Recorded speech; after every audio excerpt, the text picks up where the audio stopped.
ఈ వార్త చదువుకునేటోళ్ళు తప్పకుండా చూడాలి.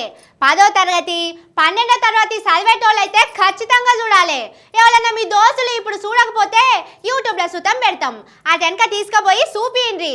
చూపించుడు మాత్రం మర్చిపోవద్దు. ఇది అంత ముఖ్యమైన వార్త. పొలగాన్లే కాదు, వాళ్ళ అమ్మ నాయనలు కూడా మరవకుండా చూడాలి.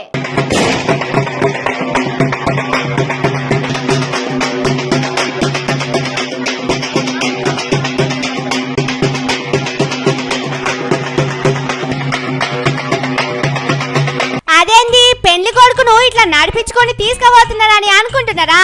ఆయన పెళ్లి కొడుకు కాదు, రాజకీయం లీడరు అస్సలే కాదు.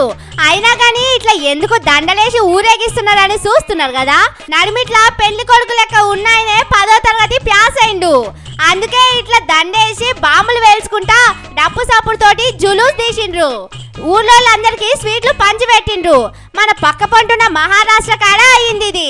ఒకటేసారి ప్యాస్ అయిండు కావచ్చు, అందుకే ఇట్లా చేస్తున్నారు అనుకోకుండ్రి. ఆయనే 10వ తరగతి పరీక్షలో ప్యాస్ అయిండు.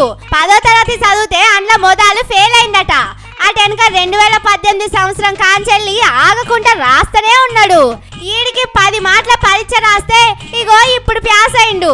ఇట్లా ఊళ్ళోళ్ళందరూ కలిసి జోర్దార్ జులూస్ తీసిండ్రు.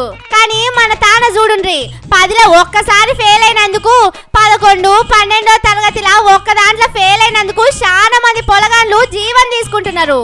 అమ్మాయి నాయనలు ఏమన్నా అంటారేమోనని భయానికే చాలా మంది పొలగాన్లు చనిపోతున్నారట. ఈ ఏడు కాకుంటే ఇంకో ఏడు పరీక్ష రాయొచ్చు, మంచిగా చదివి ప్యాస్ కావచ్చు. కానీ పానం పోతే మళ్ళీ వస్తుందా చెప్పుండ్రి. ఫెయిల్ అయినా నేను బతకా అని మనసులో పెట్టుకున్నోళ్ళు ఎవరన్నా ఉంటే తీసుకుపోయి ఈ వార్త చూపిండ్రి. ఈ అన్న గురించి చెప్పుండ్రి. 10 సార్లు రాసి ప్యాస్ అయినందుకు ఊళ్ళోళ్ళందరూ సంబరం చేస్తున్నారు. మన ఇండ్ల సుతం అట్లనే ఉండాలి. ఒక్కసారి ఫెయిల్ అయిందని పొలగాళ్ళలు మాటలు అనొద్దు, దగ్గరికి తీసుకొని మంచిగా చదివియాలి. మళ్ళోసారికి వాళ్ళే ఫస్ట్ క్లాస్లో ప్యాస్ అవుతారు.